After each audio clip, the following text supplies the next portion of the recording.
Saludos chicos, vamos a hacer una breve reseña acerca del tema 14 para repasar lo que ustedes ya leyeron, hacer aclaración de algunos conceptos y también visualizar la manera más sencilla de resolver la GTA de agosto.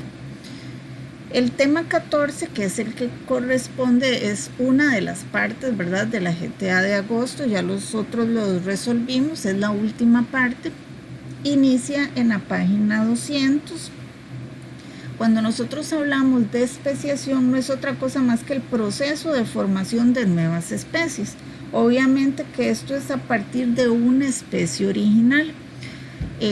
Muchas veces en la vida cotidiana nosotros nos hemos dado cuenta que existen poblaciones de cualquier organismo que evidentemente tienen algún parentesco, sin embargo no se cruzan entre ellos, tienen ciertas similitudes estructurales, pero no son parte de la misma especie. Para analizar este concepto vamos a revisar primero ciertas definiciones que tenemos acá. El primero es la selección natural y la especiación, que está allí también en la página 200. Bueno, cuando nosotros hablamos de selección natural, recordemos que fue un tema que vimos anteriormente, donde se analizaba que es un proceso que va a permitir que ciertas mejoras se acumulen en una población. ¿Por qué? Porque la selección natural es un proceso que va a ordenar o escoger entre todas las variantes que hay cuáles son las más adecuadas, y esos son los organismos que van a sobrevivir. Entonces, ¿qué sucede? Las nuevas especies también van a formarse a partir de esta selección natural. Ok, entonces, en cuanto a la competencia, ¿qué sucede con la competencia? Bueno, nosotros sabemos que en la naturaleza hay escasez de diferentes condiciones, ¿verdad? Ya sea de alimentos, dominio territorial, dominio por hembras. Esta competencia, ¿verdad?, o esta escasez que hay de recursos o que no hay para todos, va a provocar, ¿verdad?, lo que nosotros llamamos competencia. Los más fuertes o los más hábiles son los que van a subsistir, ¿verdad? Y esto es lo que tiene que ver con la selección natural. ¿Por qué la selección natural es la que va a llevar de la mano la especiación? Pues porque obviamente a partir de esas características seleccionadas es que se van a generar las nuevas especies. La selección natural va a favorecer las adaptaciones. ¿Adaptaciones de qué? De órganos, de estructuras, de conductas, y van a permitir que sobrevivan y se reproduzcan los organismos más aptos. En cuanto a la variabilidad intraespecífica, que está en la página 202, si no me equivoco, sí. Ok, cuando nosotros hablamos de variabilidad, hablamos de características distintas, o sea, si hay mucha variabilidad, hay más tendencia a la mejora. ¿Por qué? Porque hay más de dónde escoger, ¿verdad? Si todo fuera igual, siempre les he dicho yo a ustedes que la variabilidad va de la mano, o es lo que lleva a la evolución. Organismos, si los organismos fueran exactamente iguales o tuvieran un código genético, en su código genético todas sus características fueran iguales, no habría de dónde escoger organismos más aptos, o sea, la selección natural no podría actuar. Bueno, prosiguiendo con esta parte, vamos a repasar este esquemita, lo anotan porque lo van a necesitar al final. Ahorita les digo en qué página. Bueno, entonces la especiación, ya sabemos que es la formación de nuevas especies a partir de una original. Ahora vamos acá a analizar los dos tipos de especiación que hay, la simpátrica y la alopátrica. Acá lo que nos interesa es en qué se diferencian. Bueno, una especiación simpátrica es aquella donde no hay separación geográfica y la alopátrica es donde sí hay separación geográfica. Okay, ¿por qué la separación geográfica? ¿Qué tiene que ver esto con la formación de nuevas especies? Bueno, supongamos que un grupo de organismos de la misma especie, por algún motivo una parte se fue hacia un lado de las montañas y otra parte se fue hacia el otro lado. Y resulta que ya se formó una barrera por X o Y situación y ellos no pudieron volver a cruzar y quedaron unos en un área más fría que los otros. Entonces, ¿qué pasa? Los organismos, dependiendo de la situación, de la condición geográfica donde estén, van a empezar a manifestarse ciertas características. Y al no haber cruzamiento entre las dos poblaciones, al paso de mucho tiempo, van a hacerse estructuralmente diferentes, tan distintos que si en algún momento luego llegaran a juntarse nuevamente ya no se podrían cruzar o ya no habría reproducción sexual. Eso, si ustedes notan, por ejemplo, acá en toda el área de, digamos que Centroamérica, cuántas diferentes especies hay de pericos, loros y todos esos que evidentemente provienen de un antecesor común, ¿verdad? Entonces, si nosotros analizamos eso, nos damos cuenta que ellos tuvieron una separación geográfica y eso fue lo que generó las diferencias y obviamente el hecho de que ya ellos no pueden reproducirse entre una y otra especie. Los tipos de especiación inician en la página 202 y terminan en la página 203. Allí en la página 203 vamos a responder algunas preguntitas que hay allí.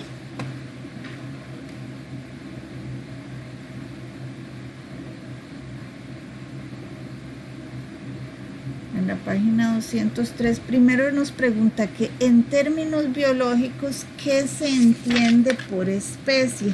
Esa misma pregunta está atrás en la 202, pero supongo que fue que se duplicó la imagen. Entonces, una especie es aquella formada por organismos estructuralmente similares.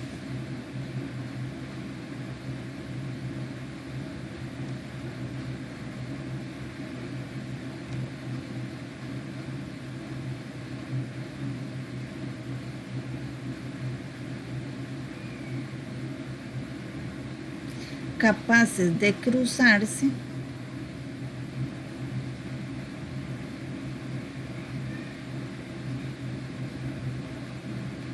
y de generar descendencia fértil. Es importante esto porque dos organismos que no sean de la misma especie se pueden cruzar. Por ejemplo, la yegua con el burro, ¿verdad? Pero su descendencia, que es la mula, no es fértil porque son de diferente especie. Entonces, deben reunirse todas estas características, que sean estructuralmente similares, que sean capaces de cruzarse y que de esa cruza vamos a obtener descendencia fértil. Luego, la 2, bueno, esa era la pregunta 1. La pregunta 2 nos dice que ¿cuál es la diferencia entre especiación alopátrica y simpátrica? Bueno, la diferencia es que haya o no haya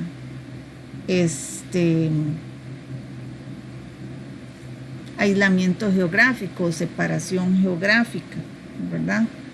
Porque esa es básicamente la diferencia.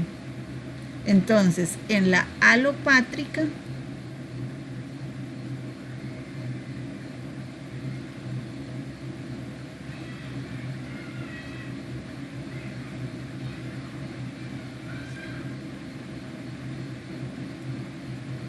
siempre va a ser especiación, ¿verdad? Entonces,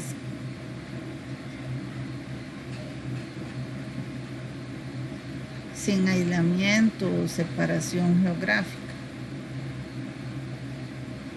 Bueno, eso ya lo habíamos dicho anteriormente, ¿verdad?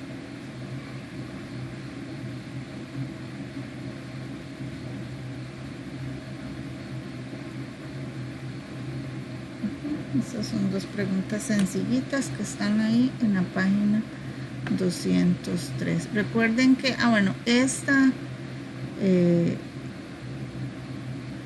esquema que ven ahí les va a servir en la página 211 para que le tomen un pantallazo. Ahí les di un minutito. Ok, ahora analizando lo que es la radiación adaptativa, es un proceso en el que se va a generar a partir de un antecesor común, se van a generar diversidad de especies, pero en un periodo corto. Cuando nosotros hablamos acá de periodo corto, estamos hablando desde el punto de vista evolutivo, no es que en 1 año o 2 años se van a formar diferentes especies, obviamente no.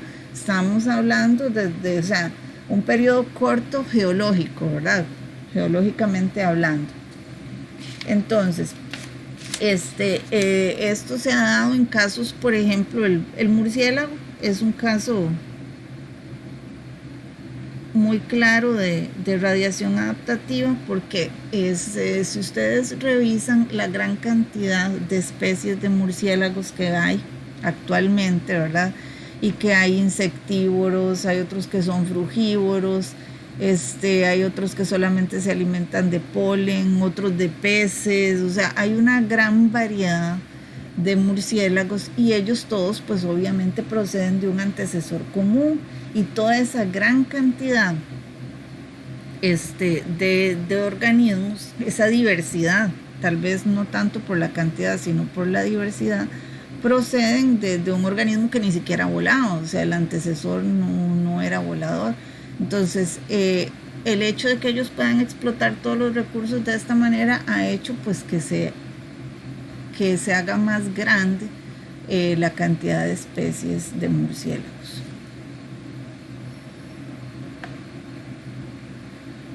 Ok. En la página 205, perdón, me regreso. En la página 205 dice que van a elaborar un cartel. Ustedes pues obviamente no estamos en el momento de hacer carteles, ¿verdad? Y eso. Entonces, allí en una hojita en el cuaderno, ustedes van a hacer un esquema donde representen la especiación alopátrica, ¿verdad? Y la simpátrica, donde hagan la diferencia. Pueden hacerlo con un dibujo muy sencillo, un esquema, donde representen una barrera geográfica, ¿verdad? Por ejemplo, o sea, que hagan una montaña, y aquí pueden representarlo como quieran. Población 1. Y acá población 2.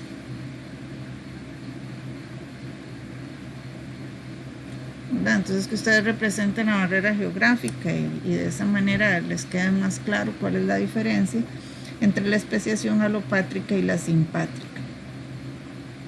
Eso pues obviamente no es tampoco en este momento de exposición, ¿verdad? Simplemente en un ojito ustedes van a hacer la representación. Ok, entonces en cuanto al aislamiento reproductivo, o sea, cuando nosotros leemos algo, solo el hecho de leerlo ya nos tiene que decir de qué se trata, aunque no lo podamos explicar muy específicamente, ¿verdad? Por ejemplo, hay aislamiento reproductivo, o sea, que están aislados de la reproducción, que no se pueden reproducir. ¿Por qué motivo 2 organismos no se pueden reproducir? O sea, eso no es nada más porque sí o porque son diferentes, no debemos verlo de esa manera. O sea, existen mecanismos que impiden que dos organismos no se puedan reproducir. O sea, ¿por qué es que entre un oso y un tigre no se pueden reproducir? O sea, ¿por qué? No es nada más porque son diferentes o porque sí, no es así. Hay dos tipos básicos, dos formas básicas de aislamiento reproductivo.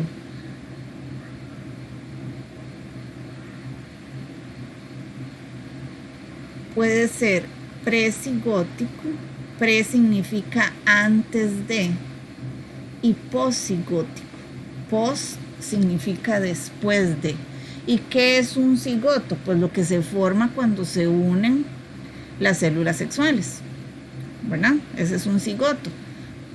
De manera que, comprendiendo las palabras, presigótico son aquellos que ocurren antes de la formación de un nuevo individuo, y posigótico es después de la formación de un nuevo individuo. O sea, ¿qué mecanismos impiden incluso que haya fecundación? De esos tenemos varios, tenemos 5 y están en la página 206. Primero está el aislamiento ecológico. Entonces vean que todos se llaman aislamiento. El primero es ecológico, ¿por qué? Porque es cuando dos organismos simple y sencillamente viven en diferentes lugares o en diferentes hábitats. Y si están en diferentes hábitats, pues obviamente que eso va a impedir que se crucen, es obvio, aunque fueran de la misma especie, ¿verdad? El otro está el aislamiento estacional. La palabra estación nos dice que estamos hablando, ¿verdad?, de los momentos de, por ejemplo, puede ser no solamente en cuanto a tiempo cronológico, ¿verdad?, que si es invierno, que si es verano, ¿no? También estamos hablando de etapas de celo, ¿verdad? La coincidencia, sobre todo de floraciones o de que haya o no haya alimento, eso va en mucha medida evitar que dos organismos se crucen. ¿Ok? Aislamiento conductual también, busquemos siempre qué nos dicen las palabras, ¿verdad? Obviamente es de conducta. A esto también se le llama aislamiento etológico. Entonces, estos son simplemente barreras de comportamiento, sobre todo cuando hablamos del cortejo, ¿verdad? Obviamente que existen barreras, ¿por qué? Porque cada especie tiene una forma de cortejo diferente, y entonces obviamente que un ave de Costa Rica no va a comprender el cortejo de otra ave que fuese de otro lado, que esté ya con otras conductas de cortejo, aunque fuesen de subespecies similares, ¿verdad? Sin embargo, esa conducta ya no es reconocida por el otro organismo. Entonces eso es, por ejemplo, algo que podría hacer que no haya cruce. Okay, la siguiente es aislamiento gamético. Recuerden que gametos son las células sexuales, ¿verdad? Tanto femeninas como masculinas. Entonces, nosotros sabemos que los espermatozoides, por ejemplo, tienen una forma que está hecha y que tienen una estructura específica para los conductos sexuales de las hembras de su especie. Entonces, no solamente hablamos de animales, ¿verdad? También en las plantas. El polen de una especie no va a poder germinar en el estigma de otra especie de planta. ¿Por qué? Porque simplemente los gametos no son estructuralmente adecuados el uno para el otro. El aislamiento mecánico, que cuando nosotros hablamos de mecánico no estamos hablando, ¿verdad?, de la mecánica tradicional, sino desde el punto de vista estructural. Hay ciertas barreras anatómicas, ¿verdad?, que hacen imposible que dos organismos que no sean de la misma especie se crucen. Por ejemplo, hay tamaños incompatibles en los genitales. O no sé si alguno de ustedes habrá visto el caso que, por ejemplo, los perros pastor alemán tienen una curvatura que hace que ellos no se puedan reproducir con incluso con de su misma especie, pero que no sean de la misma raza, por la curvatura que tienen en el área abdominal, cuando el perro es puro. Entonces, eso es un aislamiento mecánico, o sea, impide la reproducción. Luego están el otro tipo que son los post-cigóticos, o sea, ¿qué pasa cuando sí se logra que se crucen organismos de diferentes especies? Los casos son raros, ¿verdad? No son así como, van a encontrar muchísimos ejemplos, pero podríamos verla en el primer caso, la inviabilidad de híbridos. Nosotros hablamos de híbrido, algo que se forma a partir de dos especies diferentes, ¿verdad? Entonces, muchas veces el organismo que se forma, ya sea si estamos hablando de un animal o estamos hablando de una semilla, no importa, el organismo que se obtiene en muchos casos no es viable, ¿verdad? Muchas veces muere, ¿verdad? O el individuo va a tener ciertos problemas genéticos, en muchos casos, por ejemplo, cáncer, ¿verdad? O se muestran problemas de esterilidad. Hay algunos casos, ¿verdad?, de animales que nosotros sabemos que son híbridos, se cruzan, ¿verdad? Pero ¿qué pasa? Son estériles. Por ejemplo, la mula, o sea, si se logra cruzar la yegua con el burro, se obtiene la mula, pero ese híbrido es estéril. Entonces, como pueden ver, pues aislamientos reproductivos precigóticos hay bastantes, poscigóticos tenemos 2. Estos son conceptos que ustedes deben saber reconocer en un ejemplo. Entonces, en esa misma página que estamos, que sería la página 207,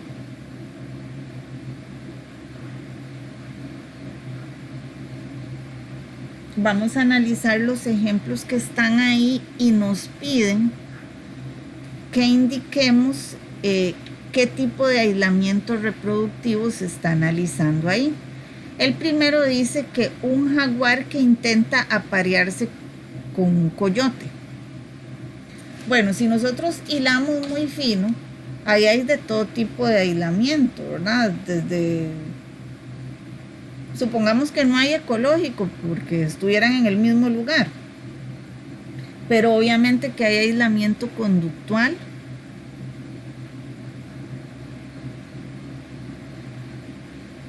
¿verdad? Si lo vemos desde ese punto de vista, pero también hay gamético,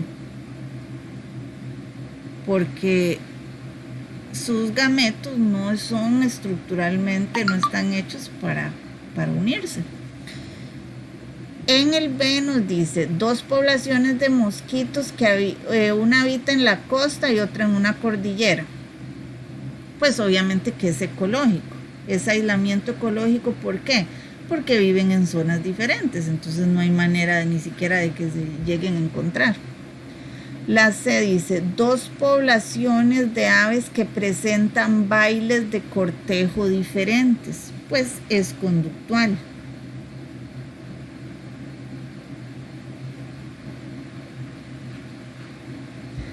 La D dice, las semillas híbridas producto de 2 especies de trigo que germinaron pero no lograron reproducirse.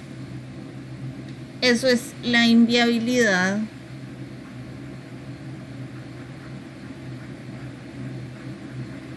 de híbrido. Es postcigótico, ¿verdad? Esto también, bueno, aquí nosotros podemos clasificarlo como precigótico o postcigótico, ¿verdad? Esto es precigótico y este es postcigótico. Yo lo estoy dando así ya de manera más específica. ¿Cuál es? Luego el E. dos poblaciones de rosas, una produce más flores en la estación seca y la otra en la estación lluviosa. Pues obviamente que esta es estacional. O sea, es presigótico. El F dice, el polen de un girasol que entró en la flor de un árbol de mango. Obviamente sus gametos no son compatibles, entonces sería gamético, que es presigótico. El G dice, el embrión producto del apareamiento entre una vaca y un caballo que murió en sus primeras etapas de desarrollo. Ese sería postcigótico, ¿verdad?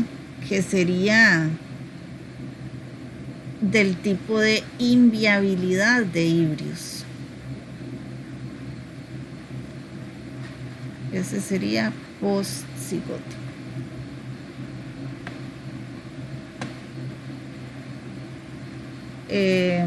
Bueno, el H se repite uno que dijimos anteriormente, las semillas híbridas, producto de dos especies de trigo que germinaron, pero no lograron reproducirse. Esa es la misma que la D. Eso se repite.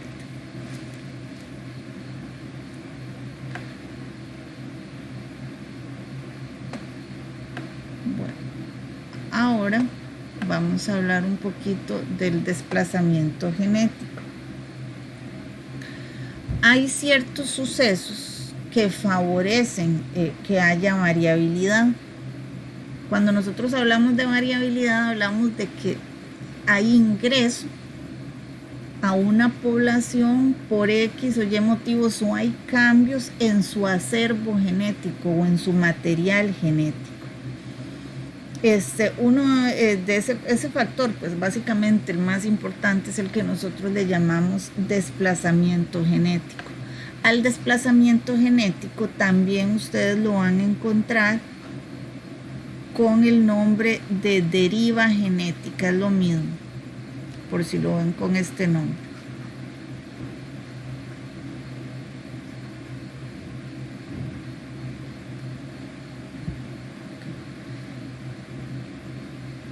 Entonces, la deriva genética es cuando hay alguna modificación en la cantidad de cierto tipo de genes que hay en una población. Esto va a ocurrir al azar, o sea, se pueden perder genes de cierto tipo y aumentar los genes de otro tipo, y esto casi siempre va a ser azaroso. La deriva puede ser, o sea, puede llevar a la evolución, ¿verdad? Porque se van a perder algunos genes en una población. Para no decirlo de esa manera, no es, cuando yo digo se pierden algunos genes, es que se pierden algunas características. La deriva genética no ocurre siempre en toda población. Hay algunas características para que esto ocurra, ¿verdad? Generalmente el desplazamiento o deriva genética ocurre en poblaciones pequeñas. Cuando la población es muy grande, difícilmente va a haber desplazamiento genético. Es inversamente proporcional, o sea, el tamaño de la población. En muchos casos va a hacer que una característica o gen aumente. Entonces va a haber una reducción de la heterocigosis en una población. Ok, entonces va a hacer que un tipo de alelo o característica genética quede más fija, pero también otras se van a perder, o sea, se van a extinguir características. Otro aspecto importante es que es como lo contrario, o le va a hacer contrapeso las mutaciones y la recombinación genética. Ok, hay dos efectos que puede tener la deriva genética sobre una población. Los efectos serían, aquí están, el efecto cuello de botella y el efecto fundador. Entonces, vamos a explicar esto con un ejemplo. Por ejemplo, si hay una inundación en una isla, ¿verdad? Supongamos que llovió demasiado y que, ¿por qué hablo de una isla? Porque es una población pequeña. Entonces estamos hablando de que ahí están encerrados los genes de esa población y que hay una inundación y se pierden una gran cantidad de organismos. Entonces, ¿qué sucede allí? Ahí pues la deriva genética o desplazamiento genético definitivamente se va a presentar. ¿Por qué? Porque es una población pequeña, ¿verdad? Ocurrió algo azaroso, por ejemplo, puede ser eso que les indiqué, una inundación, o también puede ser una sequía. Cualquiera de las dos cosas puede llevar a que se reduzca la población. Entonces, ¿qué sucede ahí? Ahí va a ocurrir que los organismos que sobrevivieron son los que van a definir cuáles son las características. Ahí no va a importar quién era mejor o quién era peor, ¿verdad? O sea, quién tenía mejores características. Simplemente lo que quedó producto de esa situación al azar, eso es lo que va a haber de genes en esa población. Cuando nosotros hablamos de efecto fundador, es cuando hay unos pocos miembros de una población y que con eso se va a fundar una pequeña colonia. O sea, a partir de pocos individuos, supongamos que una población quedó muy escasa de miembros y se fueron a otra área y formaron una población nueva, que luego puede hacerse mucho más grande. Pero ¿qué pasa? Que el acervo genético o la variabilidad genética va a ser muy poca, ¿verdad? Cuando se está iniciando esa población, porque provenían de poca diversidad genética. Allí en la página 208 y 209 ustedes pueden leer esto para que luego me hagan sus consultas. Acá así como resumiéndoles básicamente. Por último, tenemos la migración genética, que cuando nosotros hablamos de migración hablamos de desplazamiento, ¿verdad? O sea, movimiento o flujo. ¿Qué es lo que se mueve? O sea, aquí en términos biológicos o desde el punto de vista útil, nosotros hablamos de que son los genes los que se mueven, no estamos hablando, o sea, no nos interesa si caminó el elefante o si se desplazó la mariposa. O sea, aquí hablamos de que hubo movimiento de genes de una población a otra. Recuerden que el término migración es un término general. Está la inmigración y la emigración. Obviamente, cuando a una población llegan organismos de afuera, el acervo genético se enriquece, habrá más variabilidad. Por eso, bueno, entonces ese movimiento de genes de una población a la otra también se le llama flujo genético. Ahí en la página 210 tenemos una pregunta. Dice que compare el efecto fundador y el cuello de botella. Señale en qué condiciones puede ocurrir cada uno y dé ejemplos de cada uno. Bueno, allí en la página 209 tenemos la comparación de ambos.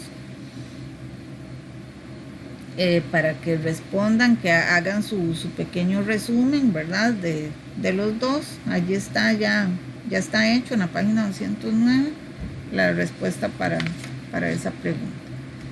En la 211 vamos a responder esas preguntitas que hay ahí.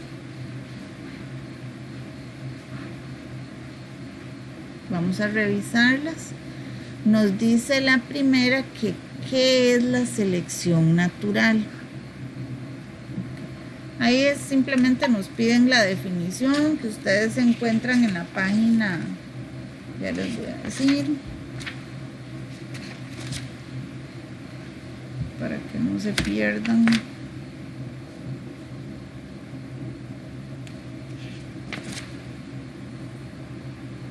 En la página 200, ¿verdad?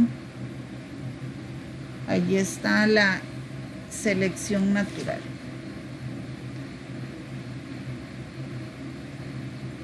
La B nos pregunta o nos pide la definición de adaptación.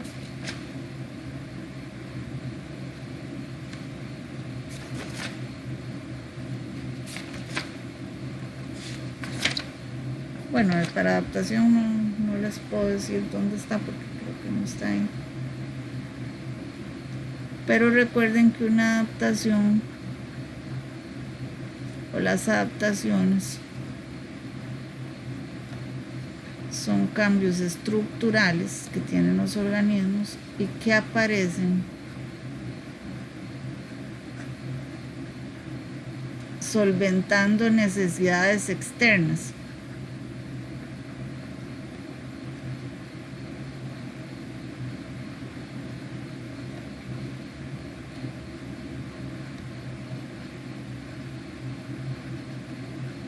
Por ejemplo, el camuflaje, ¿verdad? El camuflaje es una adaptación que aparece en los organismos, que se mantiene genéticamente y que lo que hace es solventar la necesidad que tienen los organismos de protegerse.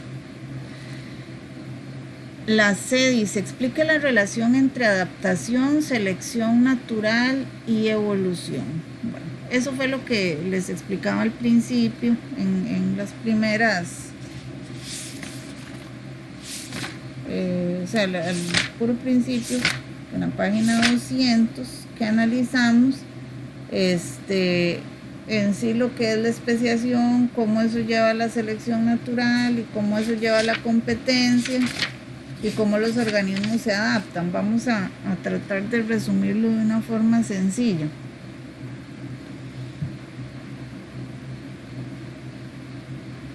Ok. Las adaptaciones son características favorables. Voy a anotarlo aquí para que no se me confunda.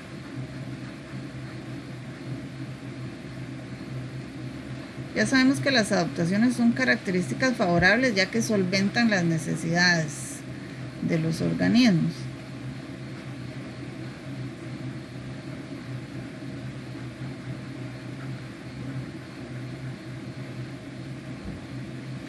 Que son producto de la selección natural, ¿verdad? Los que logran adaptarse van a sobrevivir y los que no, pues obviamente van a desaparecer.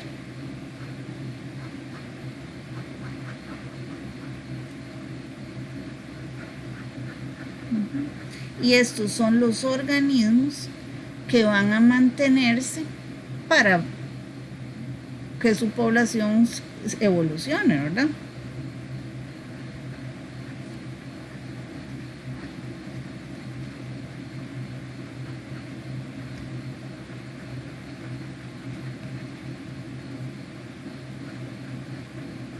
¿Quiénes se mantienen? Los más aptos. La D dice que se entiende por deriva genética. Vamos a ver si allí tenemos una definición sencilla.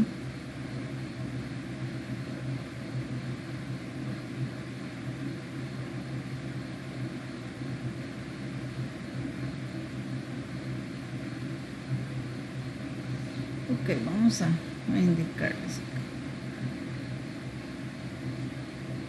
La deriva es una fluctuación o cambio, ¿verdad? Fluctuación es un cambio de la frecuencia de los alelos en las poblaciones. Recuerden que los alelos son, estamos hablando de una frecuencia de genes, ¿verdad? Es lo mismo.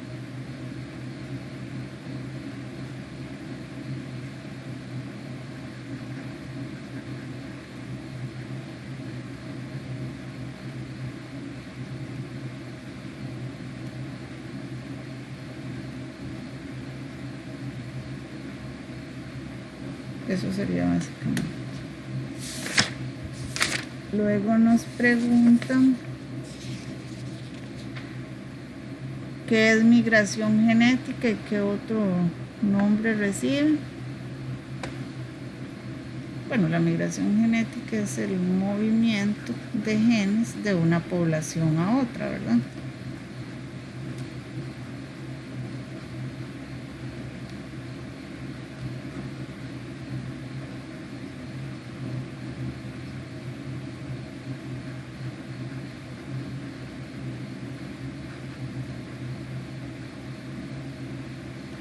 ¿Qué otro nombre recibe? Flujo genético. Luego nos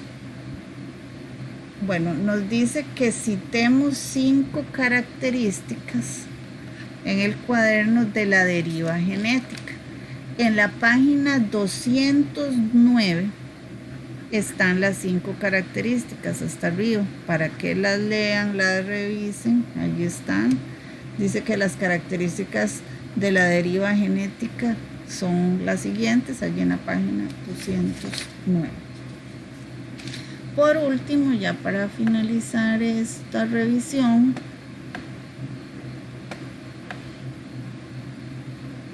vamos a ver, analizar rápidamente cómo es que el ser humano tiene influencia en la especiación y en la extinción. Bueno, ya nosotros sabemos que ningún otro organismo nunca había podido manipular lo que es la evolución, ni tampoco las extinciones, hasta que aparecimos nosotros, ¿verdad? El ser humano, desde que ya iniciamos como tal, ha intervenido en el proceso de la evolución, provocar resultados, ¿verdad? Incluso para la especiación. ¿Por qué para la especiación? Bueno, por ejemplo, ustedes, no sé si alguno de ustedes hayan visto que el abuelito o algún conocido que vive en el campo, cuando hay un novillo que tiene características físicas deseables, que era el más grande, el más bonito, el más grueso, entonces decía, voy a apartar para toro, ¿verdad? ¿Por qué apartaban ese para toro? Porque así él iba a heredarle, si lo dejaban sin castrar, y entonces iba a heredarle esas buenas características a los hijos. O sea, escogían las condiciones. O si tenían una vaca que era muy buena lechera, entonces había que dejarla para que tuviera más hijos, para que sus hijas fueran iguales a ella. O también el caso en el que siempre de la cosecha de maíz guardaban las mejores mazorcas para semilla. ¿Por qué? Porque si esa va a ser la semilla, entonces esa misma característica van a tener las plantas hijas. Eso se llama selección artificial y eso lo ha hecho el ser humano desde tiempos inmemoriales.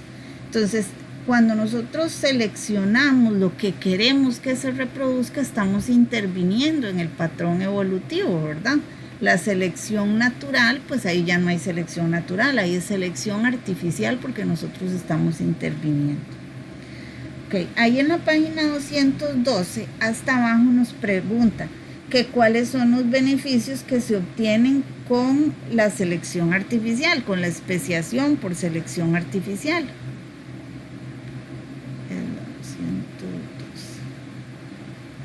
Entonces, ¿qué es lo que nosotros podemos ver de ventajoso? Pues se obtienen organismos con las características deseadas.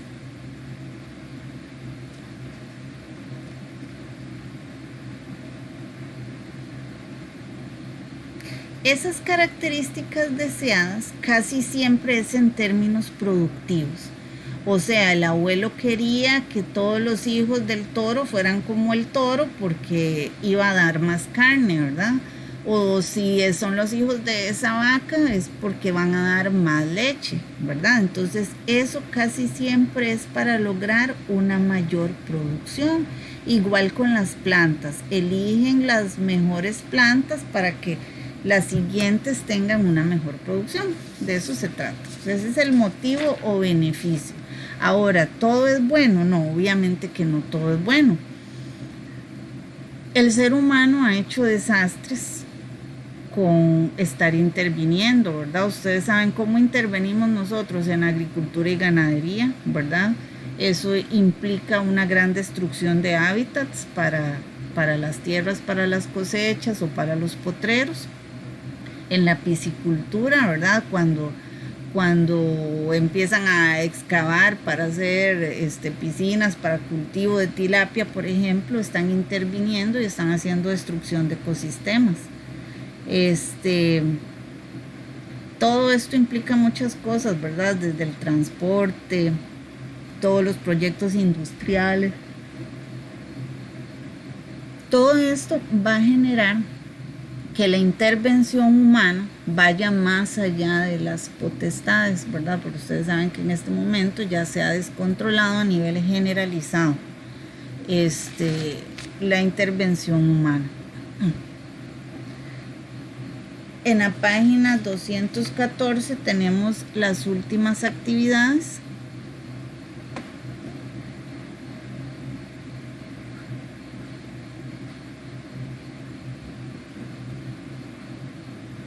Dice la primera que es una especie biológica. Bueno, las especies biológicas son organismos estructuralmente similares, ya eso ya lo escribimos, ¿verdad?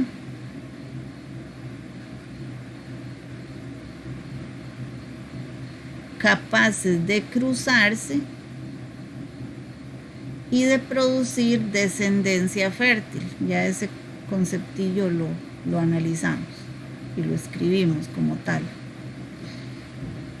Luego, explique en qué consiste la especiación. Bueno, ya sabemos que es la generación de nuevas especies.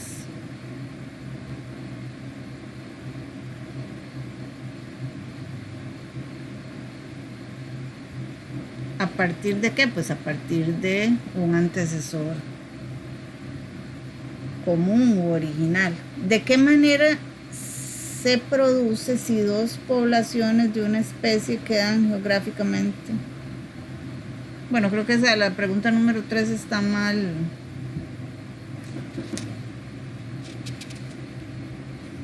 Está mal planteada. Supongo que allí es que cómo se llama o cómo es la especiación cuando las poblaciones están geográficamente separadas. Entonces, recordemos que hay dos formas de especiación. Entonces, si están geográficamente separadas, se llama especiación alopátrica. Si están separadas. Y luego nos pregunta que cómo se origina si no hay barreras geográficas. Sería la simpátrica.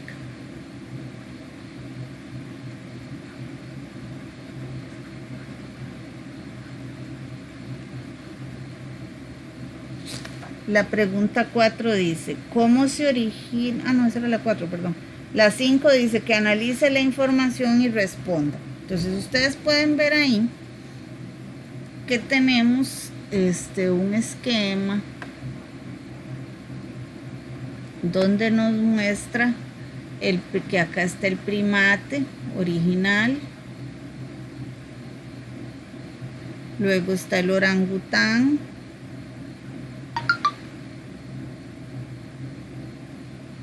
luego aquí está el gorila, luego está el chimpancé y acá el ser humano. Dice que usando técnicas que permiten datar con bastante aproximación los momentos de especiación de algunos primates, se ha calculado que hace unos 5 millones de años se independizaron los linajes del ser humano y del chimpancé. Al parecer, después de la divergencia de esas dos especies, nuestros ancestros y los chimpancés pudieron haberse cruzado durante un largo periodo. Ahora, como pueden ver, nosotros procedemos de un antecesor común, pero era lo que yo les explicaba el otro día. No es que nosotros procedamos del chimpancé, sino que eso se fue ramificando. La pregunta ahí es, ¿qué especies se originaron a partir del primate ancestral? Bueno, el orangután, el gorila, el chimpancé y el ser humano, ¿verdad? Aparte de otros más, ahí es como básicamente. Eso pregunta la A. Luego la B, allí en la 215 es esto. Nos pregunta que qué especies se formaron estos que están acá. ¿Cuáles mecanismos de aislamiento reproductivo pudieron haber funcionado para que no se mezclaran las especies de chimpancé y del ser humano? Porque se dice que cuando ya empezaba a haber diferencia entre el homo y el chimpancé, aún así puede ser que se hayan cruzado en algún momento, pero ¿por qué ya no se mezclaron? O sea, pues ahí pueden haber, o sea, todo tipo de aislamiento. Puede haber sido el ecológico, porque desconocemos, ¿verdad? Conductual, gamético incluso. Depende de la temporalidad en la que eso se encontrara. Por ejemplo, para poner algunos ejemplos. Luego, la 6 dice, justifique con 2 ejemplos de qué manera la agricultura y la ganadería contribuyen a la pérdida de especies silvestres. Bueno, eso es muy sencillo, eso lo pueden hacer con sus propias palabras. Pues obviamente todos sabemos que la agricultura y la ganadería destruyen el ambiente, ya sea por el uso de químicos, por la deforestación que provocan, para ponerles un par de ejemplos ahí sencillos, ¿verdad? Ustedes ahí ya nos piden 2 ejemplos, ustedes pueden anotar los que ustedes gusten. En el 7 dice, a finales del siglo XX empezaron a reportarse a nivel mundial disminuciones en las poblaciones de anfibios y desapariciones incluso en áreas silvestres protegidas de impactos humanos. Algunas de las posibles causas son la destrucción del hábitat y la introducción de especies exóticas que no pertenecen al lugar, que entran en competencia con los anfibios de la zona. Esta situación ha sido un desafío para los herpetólogos, ya que ellos deben documentar las disminuciones con estudios a largo plazo, identificar las causas y trabajar con las autoridades, los educadores y la comunidad para conservar este grupo de animales. Bueno, primero nos pregunta en la A que cuáles especies de anfibios existen en su región. Los anfibios son los de la familia de las ranas, los sapos y las salamandras. Entonces ustedes van a investigar el nombre de 3 especies que hayan acá, no en Liberia, ¿verdad? Sino en la zona norte de Costa Rica. Luego la B, ¿qué papel desempeñan los anfibios en la naturaleza? Bueno, ustedes saben que entre otras cosas ellos hacen control de plagas, por ejemplo. La C, ¿qué estrategia propondría para evitar la reducción de anfibios en nuestro país? Los anfibios son muy susceptibles al cambio climático. Entonces, cualquier acción que nosotros realicemos en pro de conservar el ambiente, por ejemplo, reforestar, evitar la contaminación de los ríos, cualquier cosa que conserve el agua y la humedad va a hacer que los anfibios permanezcan. Los anfibios son como los organismos más sensibles que hay al cambio ambiental y son de suma importancia ecológica. Hasta acá la 215, hasta aquí llega nuestra GTA.